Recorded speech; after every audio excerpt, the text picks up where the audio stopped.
guy who made billions out of creating super clunky corporate software. What you didn't realize is that Bill Gates doesn't think of himself that way. Bill Gates doesn't think of himself as some guy who got super rich making bad software. Bill Gates thinks of himself as God in control of the solar system. And that's why Bill Gates is now backing something called sun-dimming technology that would reflect sunlight out of the Earth's atmosphere, causing global cooling. Ooh, that's not fraught with risks. You thought gain-of-function research on pathogens was dangerous. Try that. But that doesn't stop Harvard University. Its scientists are testing that technology by spewing calcium carbonate dust into the atmosphere. Bill Gates is backing the first high-altitude experiment of one radical climate change solution, creating a massive chemical cloud that could cool the Earth. It's called solar geoengineering, and it's highly controversial. It would look something like this. Thousands of planes would fly very high and use nozzles to inject millions of tons of light-reflecting particles into the stratosphere. It would create a thin chemical cloud of those particles around the whole planet, blocking some sunlight from reaching the surface. It would mimic a giant volcanic eruption, which we know cools the Earth. Now, just to restate, Bill Gates is not God. Bill Gates is some kind of weird, socially awkward rich guy who lives in Seattle. He doesn't own the planet, but he's now changing the planet single-handedly. This is not just over his yard in Seattle. This is over your yard and our oceans and the whole planet. Now, according to Forbes, Frank Kutch, who is the project's top investigator, quote, does not know what the results might bring. Oh, just experiment with the globe and find out what happens. It's cool, though. He's a billionaire. Michael Schellenberger is the author of Apocalypse Never, Why Environmental Alarmism Hurts Us All, which it does, as our rivers and oceans get dirtier and no one notices. Michael, it's great to see you tonight. Thanks for having me, Tucker. It's a little alarming to think that someone as myopic and out of touch and totally ideological and weird as Bill Gates thinks he's in charge of the planet. What should we be worried about here?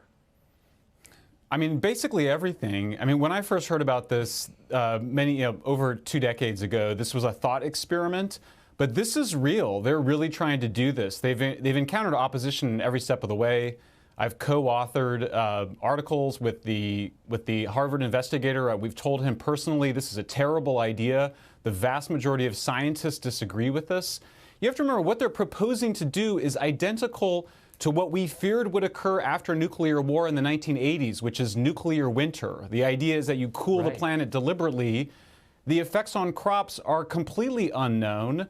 They call this an experiment, but they know that there is no way to figure out what the large-scale planetary effects of this kind of thing would be. It's grossly irresponsible. They know for a fact that they will never get international agreement on this.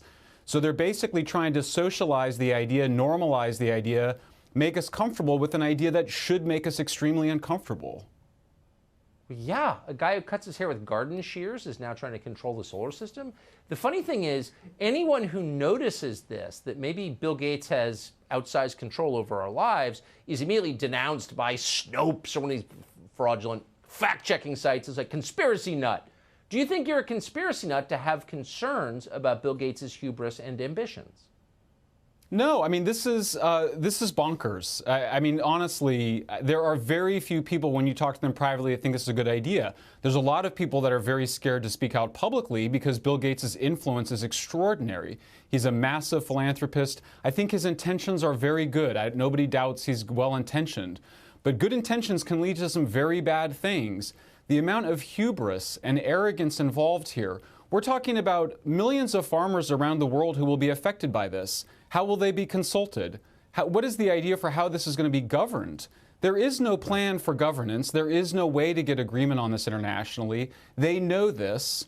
You know, Tucker, the thing is, the trends on climate change, most people don't realize they're going in the right direction. The United States has reduced its carbon emissions by more than any other country over the last 20 years. We've had an extraordinary success in the United States in reducing our air pollution, and now we're faced with the prospects of this radical experiment. If there's one thing we could do to improve our country overnight, it's tax-exempt nonprofits. People like Bill Gates make billions. They die, but they continue to distort our society with these tax-exempt foundations. We should tax them immediately. Pay the rate we pay today. Michael, thank you. Great to see you.